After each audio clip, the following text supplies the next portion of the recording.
Hello. मेरा नाम राहुल है। ये कहानी आज से कुछ महीने पहले की है। मेरे घर के पास में एक अच्छी सी खूबसूरत विधवा भाभी रहती है। उनका नाम दीपा है और उनका एक छोटा सा बच्चा भी है। वो घर में अकेले ही रहती थीं। उनके पति की कोरोना की वजह से लास्ट ईयर में डेथ हो गई थी, जिसकी वजह से वो बहुत अकेली और मायूस सी रहती थी। उनकी उम्र 28 है। उनके पति की डेथ के बाद उन्हें घर में अपने बच्चे के साथ अकेले रहना पड़ता है।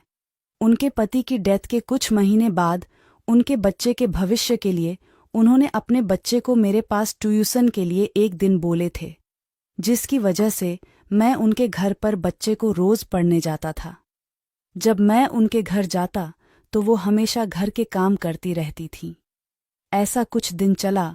फिर एक दिन उन्होंने मुझे बाहर कुछ मार्केट के सामान लेने जाना है, ऐसा बोल के उन्होंने मुझे बुलाया। मैं उनके घर पहुंचा और उन्हें लेकर मैं मार्केट जाने लगा।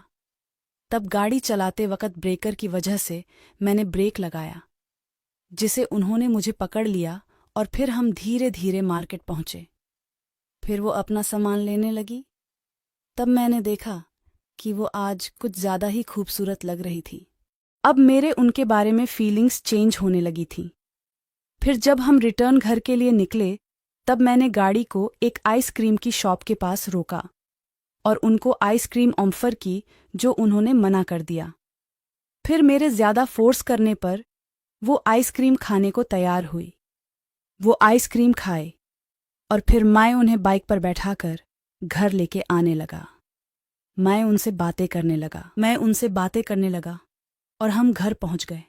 फिर मैंने उन्हें अपने घर जाते वक्त बाय कहा तो उन्होंने स्माइल दी।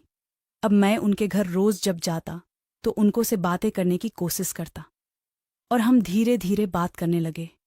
वो भी फ्रेंडली होने लग गई। ऐसे ही हम लोग रात को भी फ़ोन पर बातें करने लगे। अब मेरी फीलिंग उनके लिए चेंज हो गई थी। मुझे वो अब काफ़ी अच्छी लगने लगी थी। मैं उनके शरीर को हमेशा देखता रहता था। वैसे आपको बता दूं, वो एक बच्चे की माँ होने के बावजूद भी काफ़ी अच्छी दिखती थी। एक दिन मैंने उनसे बातें करते करते पूछा, आप घर में अकेले रहते हो? आप कहीं बाहर घूमने नहीं जाती हो? आप अकेला फील नहीं करते? तब वो रोने जैसी हो गई।